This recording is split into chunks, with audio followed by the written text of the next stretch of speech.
potassium chloride. And how many kilograms of water?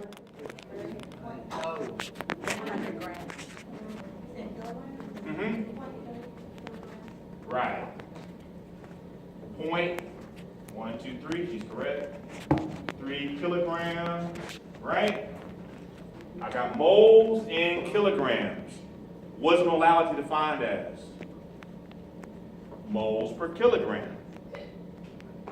That's how you solve all these problems. The only thing that changes is the units and what's being divided by what.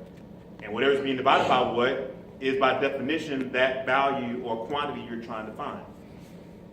Does that make sense? So all of these are actually the exact same problem pretty much. They're proportions. So what was the final answer? There she goes. What's the answer? 0.47 moles of that divided by what? 0.3, right? And what'd you get? 1.57 moles per kilogram gives you what? Molality, right? You see that? Now, what's the difference between molality and molarity? Molality is for mass. Molarity is value. Molarity is Right. See, the difference between the two has to do with the proportionality of units and what those units are. One is the proportion of molecules per mass, whereas molarity is the proportion of molecules per volume. So in molarity, we use the milliliter to convert that to liters to get down. Okay, and in kilograms, we use One is the proportion of molecules per mass, the other one is the proportion of molecules per liter. That's the difference between molality and molarity. It's the units. The units tells you the definition. I promise you, if you remember it like that, right, then you'll always be able to write out the definition. If you start out with a verbal definition, you'll always get the problem incorrect, typically. But if you work it backwards, you'll be able to do it both ways. It won't matter. Because the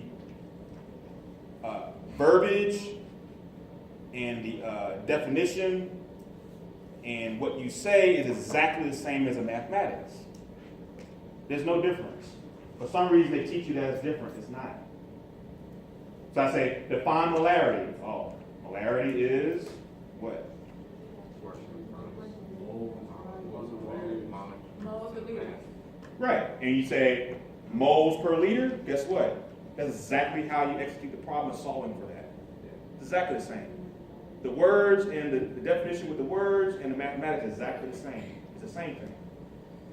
That's the power of looking at it from the mathematical point of view versus definition. Then I give you a multiple choice test, and you guess, and you hope you got the probabilistically correct or not, and then you got your grade, and you go about your business, and then it pops up again, right? And you still don't know what you're talking about, right? And then what do you say? They didn't teach us, right? But this level is like, I got my grade, so I'm good, right? It changed a little bit. This is easier than physics. Physics is just calculation-based physics is easier. This is easier than calculation-based physics. There's not much difference. Not really. There's not much difference. I think it goes, it's more concept knowledge.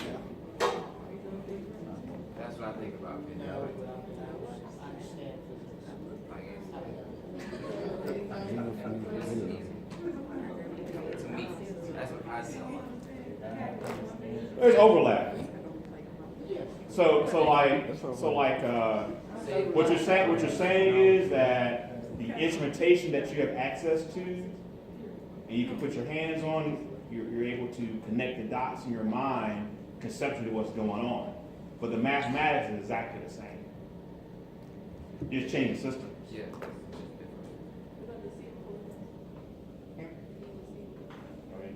Well, you can do the rest of them by yourself on that one. Let's move on to the next one. Let's look at, just to show you what I'm talking about, right? let's go to the proportion at the bottom, because molarity is exactly the same, right? Same principle. Yes. So let's go to the last one, proportion. Yeah. Yes. M1, V1, did anybody get to that one? No. Okay. All right, so remember the beginning of the course, we did what? We did thermodynamics, right? We did PV equals nRT. Remember that? Yeah. That's straight physics, right? Yeah. Lower Kelvin temperature scale and all that. Dalton, was it Dalton and what's the other guy? Boyle and what's no?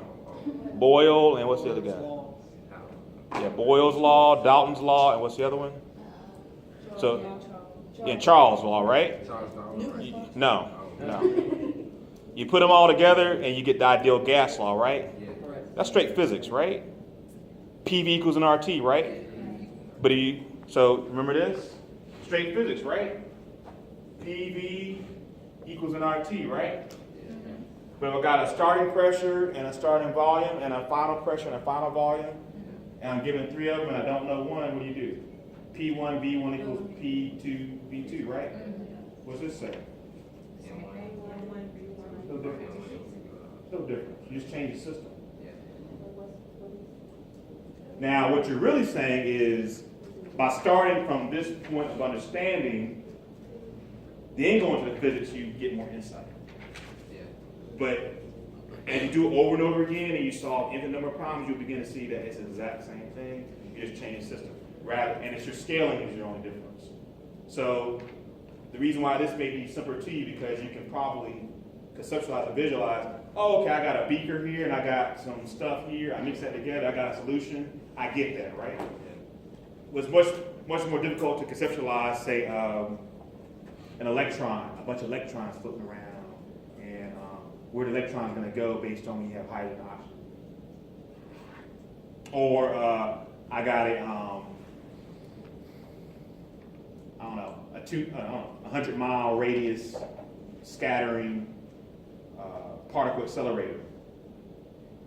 And I'm accelerating the electron really, really fast, right? And I want to bombard that against a bunch of other atoms. And then calculate how heavy is the nucleus. See, that's straight particle physics, right? It's a scaling that makes it more abstract. But the algebra and the calculus you use is exactly the same. You're just changing systems. Changing systems. That's all this sheet did. It changed the mathematical approach and a different aspect of the system. But it's still all algebra. Give me two knowns, three variables, solve for my one unknown. I challenge you to find one problem that's not like that on this whole page. You're doing the exact same problem over and over again. True. You know, you do a lot of shades. No snapping. Somebody do those? No. No hotep people? No hotep? Hotep people? Just trying to see.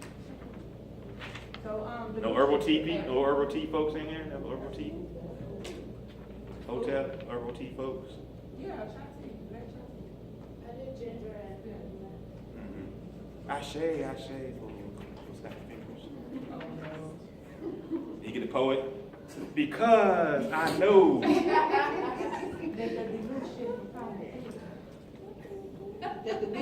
And the blackness is all over. But you don't know me. Really? Why do you want to take half of my universe? I'm already on child support. Ain't got no money in my universe. Working my job at Mickey D's. That's some good stuff, right? I like it. You know I say it now. Get out of here. You just cooning. You soft shoe.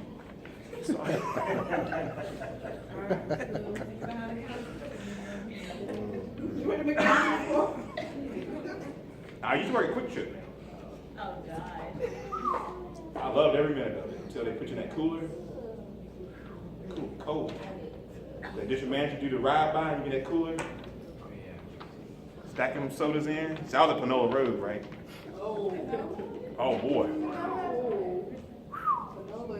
Oh my God. You know? They don't work in them urban stores, boy. They be spending. They- I was a cleanup guy. Yeah, the urban store, they spend money, man. What's the urban store? What's an urban store? It's in urban, it's in the center. Well, it depends on. It depends on whether it's gentrification or not.